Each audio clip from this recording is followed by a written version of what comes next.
2 more of those. Okay, let's go. Feet. Hard jab. Good shot. Hard jab. Nice. Step in. Go. And again, step in. Go. Good. One more. Go. Rest. Ooh. This is Rob Tebbutt for Boxing Social in association with Betfred. Delighted as always to be joined by Shane McGuigan. We're down at McGuigan's gym to talk about a new recruit. First of all, Shane, how you doing? Good, thanks, mate. Thank you for coming down. You're more than welcome. Thanks very much for having me. Talk to us about the new recruit. You've been joined by a heavyweight prospect. I still call him a prospect. Daniel Dubois. Must be a really exciting move for you.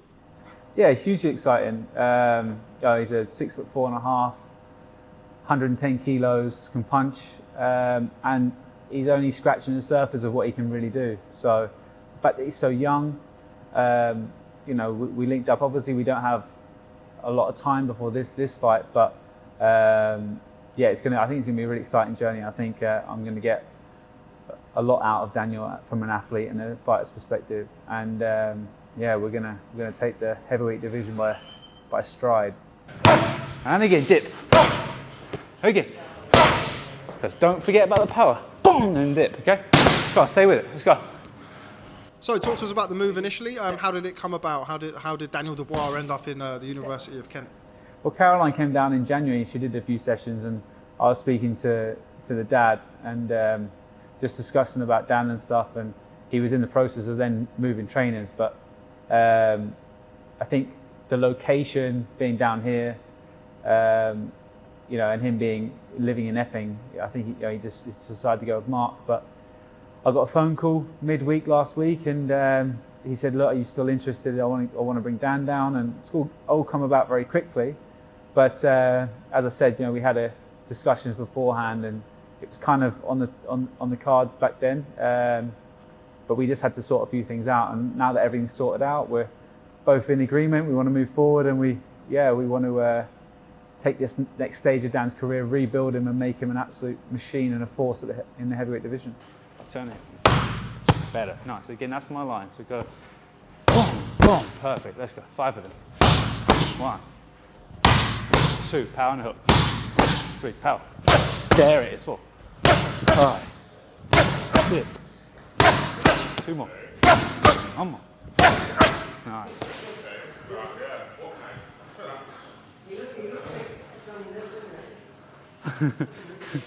You've indented it. Look, it's completely ruined it. Obviously, I don't want to spend too much time talking about the past, but let's just touch upon the Joe Joyce fight. What were your thoughts on the Joe Joyce fight? I thought it was nip and tuck. I thought, considering he was so inexperienced in terms of, he didn't go to the Olympics, he didn't have all that international amateur experience. He was on GB for a few years, but he just didn't get that wealth of experience. And the fact that he's only 23 years of age, and just turned 23, and he was in there, and he was giving a very good account of himself. Obviously, the eye he couldn't see out of it, and it was a fracture. It was the right decision to do, and I thought. But looking at that fight, he could have done so many things better, and he was the one that you could see. Like Joyce has, in my opinion, has maximised his potential. Daniel Dubois hasn't even scratched the surface of what he's capable of. And this is going to be a fight that we can look back in 5-6 years' time and be like, that's where you've come. That was your worst performance, and now look at you.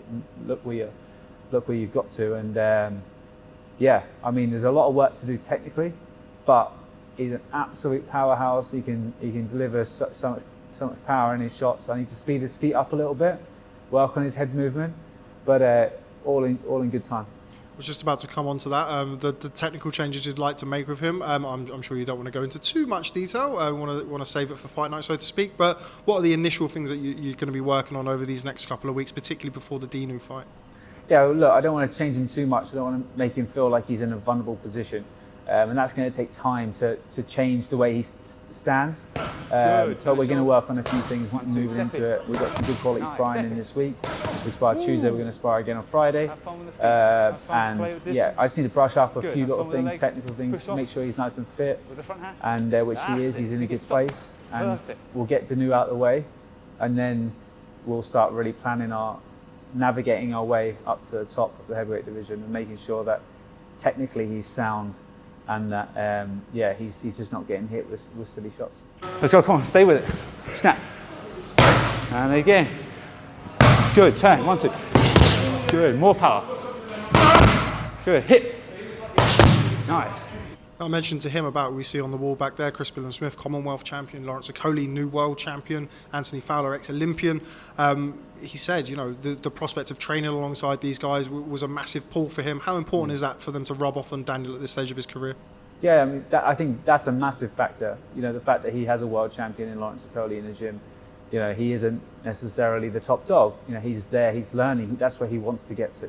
You know, you've got guys like Fowler as well that's gone to the Olympics. You've got like loads of experience. And that's the thing about this gym. There's no egos. We all push each other on, and we make sure we keep ourselves honest and we work hard, and we let the boxing results sort of showcase that. So exciting. I think it's a really good place for him to be in. He can learn a lot from all of the guys. Everyone fights a different style as well. You know, Fowler's different to CBS, CBS is different to Lawrence, Daniel's different to all three. But he can pick little bits, the distance from Lawrence, the hand defenses from Chris, you know what I mean? Like certain shots from Fowler, how Fowler whips the body shots in well. Like it's just being able to pick little things up, and I think in time, just seeing a good standard of boxing day in, day out, you're only going to get yourself better. It's only going to get you better as a fighter and bring the most out of him. Good, again. Nice, a bit more long and power. Good, again, let's go. Nice, again. Good, again. Obviously, you've worked with David Hay in the past. You've got Lawrence Okoli in the gym now. Daniel Dubois, known as a kind of a thumping, thudding puncher. Yeah. How does he compare with those other guys on the pads? He's a very, very, very heavy-handed guy. I think he's probably, arguably, the hardest puncher I've taken on the pads. Across and down. Nice. And but I don't even think he's turning his weight over to what he can do. You know what I mean? There's a proper thump, but we need to get the snap in it. We have to get the power comes from the ground up. We have to work on his base a little bit, and biomechanically being in the right positions. But once he gets there, I think he's going to be frightening. And final one from me, obviously you've got a young heavyweight, a lot of potential. How excited are you personally as a trainer to get your hands on somebody at this stage of his career, and ultimately what's the end goal for yourself and Daniel Dubois? I think this could be a really long partnership. You know, like we're both happy with the terms. We've both sort of, you know, signed ourselves into an agreement that we're going to be training and working together, and that's the thing. You want to be there, you want to be moving forward, and we don't want to just to be like a 3 fights time or 4 fights time. Dan Dubois he's a prospect. He's a 10-year project almost. He can really box until he's 33, 34, 35. That's where I'm looking at with Dan. It's like it's going to be developing him over the next 18 months, and in 18 months' time, we want to be knocking on the door of a world title. You know, with Fury and AJ potentially not going on now, that might get delayed. But once one of those guys loses, someone takes the belts, you know, a couple of rematches or whatever, I think you can't keep 4 governing bodies happy. Now over time, a governing body is going to strip the champion, and then there's going to be some belts floating about, and that's when we need to align ourselves into the right position to be ready to pick one of those guys up.